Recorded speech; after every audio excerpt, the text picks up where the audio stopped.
लो जी, इस वक्त हम मालम जब्बा शेयर लिफ्ट पर मौजूद हैं।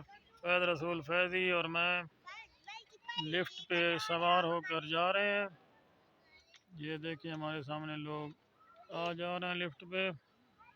हमारे बहुत पीछे ही देखें, सामने देखें। बहुत ही खूबसूरत नज़ारा है और मौसम भी बहुत ही प्यारा मौसम है, ज़बरदस्त मौसम है। शानदार लोकेशन।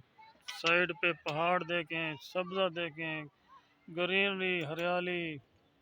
माशाल्लाह 15,000 फुट की बुलंदी पर हम मौजूद हैं मालम जब्बा शेयर लिफ्ट पर। और अपने पाकिस्तान की आवाम को भी कहेंगे कि आएँ, इस और इलाके का विज़िट करें, घूमें फिरें, खूबसूरत नज़ारे बहुत देखें। खूबसूरत नज़ारे देखें। बहुत शेयर लिफ्ट प्यारा मौसम है, बहुत प्यारा इलाका है। शेयर लिफ्ट पर बैठे, सिर्फ 1200 रुपये किराया है। कोई इतना बड़ा मसला ही नहीं है, सिर्फ 1200। ज़बरदस्त,